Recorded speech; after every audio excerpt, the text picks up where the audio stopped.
Hello everyone, welcome to our channel Mahajan Physics Classes. Okay, again we are continuing our playlist and that playlist is for structure of atom, molecules and nuclei. Okay, just थोड़ी देर पहले अभी हम लोग ने देखा हुआ या आप उसको बोलेंगे कि आपके प्रीवियस वाले वीडियो में आपने जो देखा हुआ है that is distance of closest approach है ना. अभी हम लोग देखेंगे इम्पैक्ट पैरामीटर्स है ना. तो इम्पैक्ट पैरामीटर क्या चीज होती है. तो इम्पैक्ट पैरामीटर समझने के लिए आपको इसके प्रीवियस वाला video that is video is for distance of closest approach होगा वो उसको आपको देखना पड़ेगा. बट उसको समझने के लिए आपको उसके प्रीवियस वाला वीडियो देखना पड़ेगा रदरफोर्ड एटॉमिक मॉडल. ओके चलिए तो समझते हैं अभी. Now the topic is impact parameters है ना. इम्पैक्ट पैरामीटर क्या चीज होती है. Impact parameters.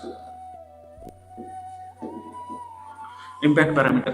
What is impact parameter. Impact parameter क्या चीज होती है कि एक ऐसा डिस्टेंस मतलब the distance at which there is a scattering of alpha particle and the distance of closest approach उसको इम्पैक्ट पैरामीटर्स कहते हैं. फॉर एग्जांपल के तौर पे समझ ले this is centre of nucleus. ठीक. तो अगर अल्फा पार्टिकल यहां से आके ऐसे स्कैटर्ड हो जाता है, ऐसे स्कैटर्ड हो जाता है और यहाँ से कुछ ऐसे स्कैटर्ड हो जाता है. Clear. So if there is scattering like this तो नीचे से भी अगर मैं ऐसे ले लूँ तो यहाँ से कुछ ऐसे स्कैटर्ड हो जाएगा और यहाँ से कुछ ऐसे स्कैटर्ड हो जाएगा है ना. अगर मैं ये स्कैटरिंग के लिए ले लूँ तो मेरा distance that is impact parameters मेरा यहाँ से यहाँ तक होगा. ठीक है. कहाँ से कहाँ तक. यहाँ से लेकर के यहाँ तक. एंड जनरल तौर पे impact parameter denoted by p. If I am taking this is scattering is for this angle. If I am taking scattering for this angle, this for alpha particles, so my distance is b. So this is my impact parameters. ठीक है. Similar तौर पे यहाँ से यहाँ पे भी, यहाँ से यहाँ पे भी अगर मैं ये इसके लिए ले लूँ so this is a perpendicular distance. ये एक परपेंडिकुलर डिस्टेंस है किसके बीच का. The use perpendicular distance between the velocity vector का of alpha particle and from the centre of nucleus. From the centre of nucleus please called as impact parameter. उसको हम लोग इम्पैक्ट पैरामीटर कहते हैं. ठीक है. अब यहाँ से कोई भी एक चीज़ के लिए हम लोग समझेंगे. ठीक है. तो एक चीज़ के लिए कैसे समझेंगे देखिए कि फिर से ये हमारा ब्लू पेंसिल ले लेता हूँ. So if I am considering this is my nucleus.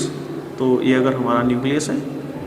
ठीक है. And this centre of nucleus and the particle alpha particle is coming from this one and it is scattered from this one.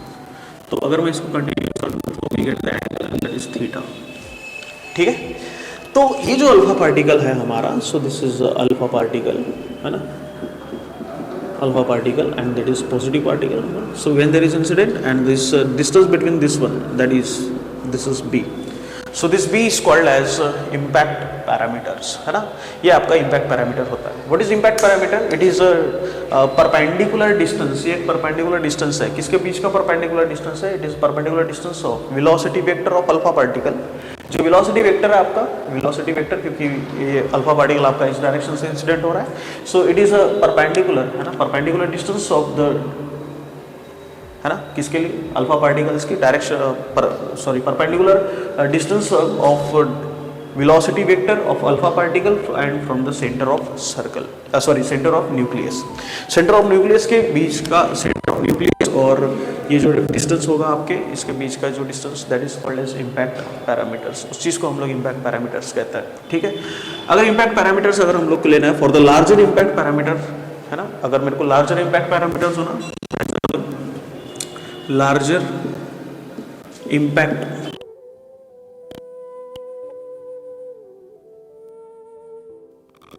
for the larger impact parameter the force of repulsion should be small है ना. force of repulsion small होना चाहिए because it obey the inverse square law of distance.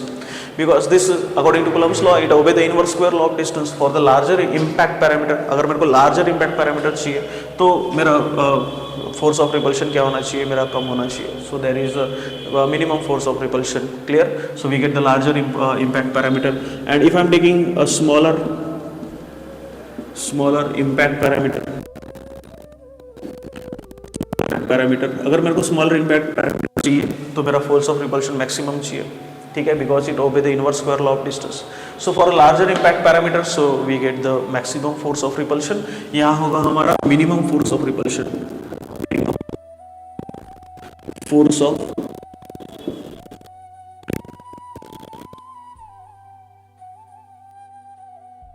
it obeys in square law of distance. So it obeys the inverse square law of distance. So for the larger impact parameters, so the minimum force of repulsion, clear. And for smaller impact parameters, so we should have maximum force of repulsion. So it should be a maximum force of repulsion, clear. तो इसके लिए ये होगा. अगर zero parameters चाहिए मेरे को, या जीरो पैरामीटर्स चाहिए मेरे को, जीरो इम्पैक्ट पैरामीटर्स चाहिए, मतलब b का value if I am putting the b is equal to zero, तो b is equal to zero हो जाएगा. तो ये जो अल्फा पार्टिकल का जो वेलोसिटी वेक्टर है यहाँ से हट के पूरा सेंटर के ऊपर आ जाएगा. It means that it is approaching, so this alpha particle is approaching toward the centre of this nucleus. So b is equal to zero. That is जो एंगल हमारा होगा, so that is theta is equal to 180 degree. ठीक है, हमारा theta कितना हो जाएगा 180 for b is equal to zero. Because this b is equal to zero, so we get from this one, सो यहाँ से यही इधर रिटर्न हो जाएगा ये.